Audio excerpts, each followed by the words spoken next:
अस्सलाम वालेकुम स्टूडेंट। आज जो टॉपिक है वो है कॉन्टैक्ट प्रोसेस, जो कि यूज़ होता है इंडस्ट्रियल प्रिपरेशन सल्फ्यूरिक एसिड के लिए। अब कॉन्टैक्ट प्रोसेस जो है हमारे पास वो डिफरेंट स्टेप में मौजूद होता है, या कह सकते हैं कि सल्फ्यूरिक एसिड की जो प्रिपरेशन है, इंडस्ट्रियल प्रिपरेशन, वो डिफरेंट स्टेप के ज़रिए की जाती है इंडस्ट्रीज में। तो आगे बढ़ते हैं, इन स्टेप पे ज़रा नज़र डालते हैं।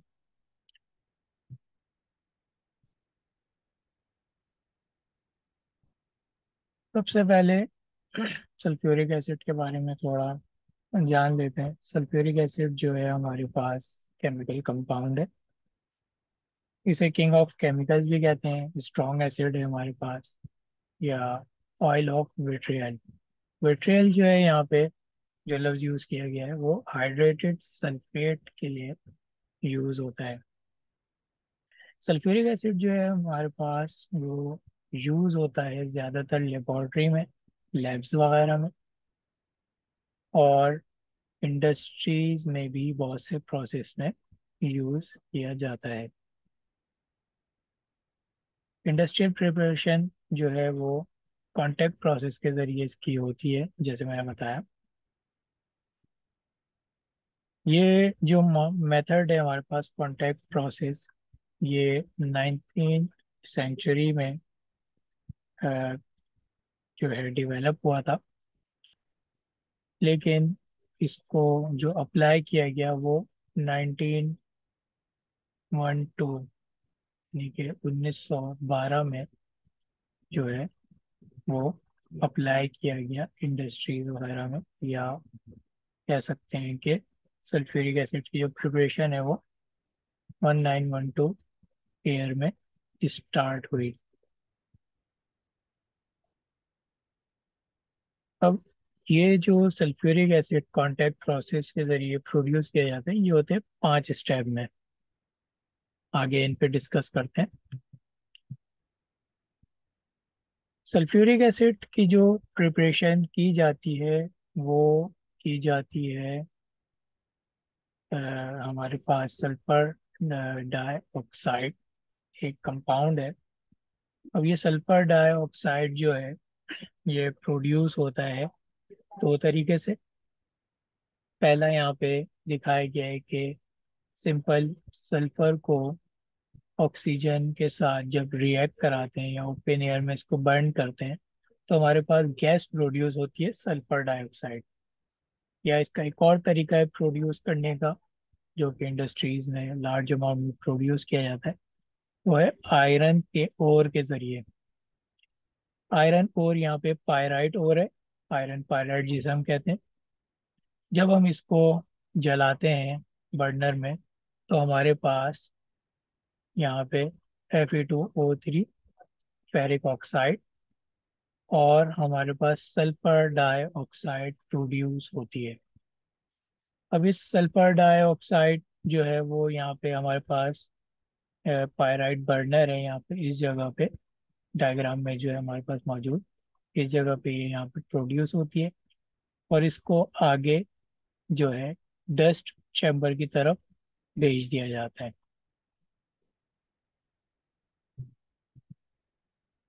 स्टेप नंबर 2 जो है हमारे पास, वो जो सल्फर डाइऑक्साइड प्रोड्यूस हो जाती है उसको आगे हम डिफरेंट चैम्बर में से गुजारते हैं। क्योंकि ये इम्प्योर होती है, इसीलिए इसको प्योरीफाई करने के लिए सबसे पहले डस्ट चैम्बर में से गुजारा जाता है, जहाँ पे इसके जो है पार्टिकल्स जो हैं वो बैठ जाते हैं। और आगे जो है इसको भेज दिया जाता है वॉशिंग चैम्बर में। यहाँ पे स्टीम और एयर चैम्बर नज़र आ रहा होगा डायग्राम में। यहाँ से गुजारते हैं तो एक मॉइस्ट मिक्सचर जो है हमारे पास सल्फर डाइऑक्साइड का, वो प्रोड्यूस हो जाता है। अब इस मॉइस्ट मिक्सचर को आगे कंसनट्रेटेड H2SO4 में मिलाया जाता है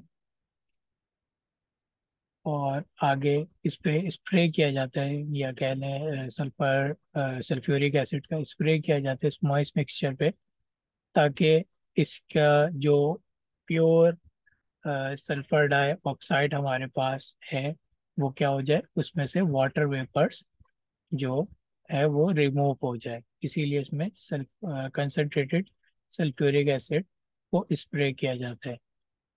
तो स्टीम चैम्बर से, डस्ट चैम्बर से लेके यहाँ पे हमारे पास कंसनट्रेटेड H2SO4 जहाँ पे स्प्रे किया जा रहा है, ड्रायर, ये सेकंड स्टेप में हमारे पास चीज़ें हो रही हैं। इसके बाद थर्ड स्टेप में हमारे पास जो वॉश ड्राई सल्फर डाइऑक्साइड हमारे पास प्रोड्यूस होती है, इसको आगे कैटालाइटिक चैम्बर में भेज दिया जाता है। अब कैटालाइटिक चैम्बर में जो है इस सल्फर डाइऑक्साइड ऑक्सीजन से रिएक्ट करती है, और ये ऑक्सीजन से जो रिएक्ट करती है वो in the presence of catalyst, जिसे हम विनेडियम पेंटा ऑक्साइड कहते हैं। ये रिवर्सिबल रिएक्शन होता है। रिवर्सिबल रिएक्शन आपको पता है कि जब रिएक्टेंट आपस में रिएक्ट करते हैं तो प्रोडक्ट हमारे पास प्रोड्यूस होती है अंडर सर्टेन कंडीशन। कुछ टेम्परेचर या कुछ प्रेशर इनको देना पड़ता है। अगर वो कंडीशन रिमूव कर दी जाए तो जो रिएक्टेंट थे वो हमारे पास वापस प्रोड्यूस हो जाए, यानी कि जो रिएक्शन जो प्रोडक्ट बना था वो रिवर्स होके वापस हमारे पास रिएक्टेंट आ जाते हैं, यानी कि रिवर्सिबल रिएक्शन हो जाता है। तो इस चैम्बर में, कैटालाइटिक चैम्बर में, हम इसको एक सर्टेन कंडीशन देते हैं, यानी कि 450 डिग्री सेंटीग्रेड और 1 से 1.7 एटमॉस्फेरिक प्रेशर इसको देना पड़ता है। तो ये हमारे पास सल्फर डाइऑक्साइड जो है वो रिएक्ट करके ऑक्सीजन से क्या चीज़ प्रोड्यूस कर देती है, सल्फर ट्राइऑक्साइड। और यहाँ पे जो है ये रिएक्शन जो है हमारे पास वो एक्सोथर्मिक होता है। तो हीट यहाँ पे हमारे पास प्रोड्यूस होती है -197 किलो जूल पर मोल। अब इसी सल्फर ट्राइऑक्साइड को आगे लास्ट चैम्बर में भेज दिया जाता है, जहाँ पे ये sulphur trioxide concentrated sulphuric acid इसमें मिक्स किया जाता है। और सल्फर ट्राइऑक्साइड को सल्फ्यूरिक एसिड से रिएक्ट कराया जाता है। एज अ रिजल्ट हमारे पास एक प्रोडक्ट फॉर्म होती है जिसका फॉर्मूला होता है H2S2O7, जिसे हम कोलियम भी नाम देते हैं।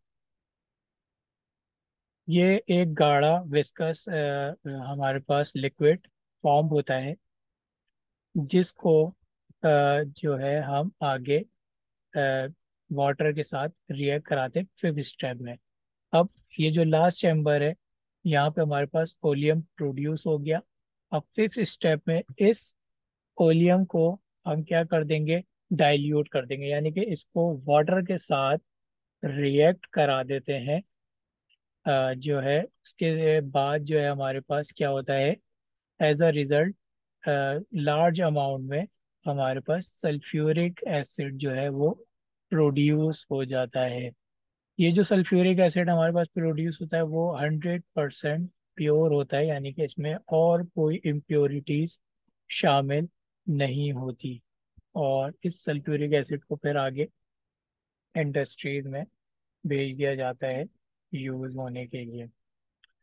आई होप आपको ये सारे स्टेप क्लियर हो गए होंगे। बाकी और कोई टॉपिक आप समझना चाहते हो तो प्लीज़ कमेंट में मुझे ज़रूर बताइएगा, और वीडियो को लाइक ज़रूर कर दीजिएगा। अपना बहुत ख्याल रखिएगा। अल्लाह हाफिज़।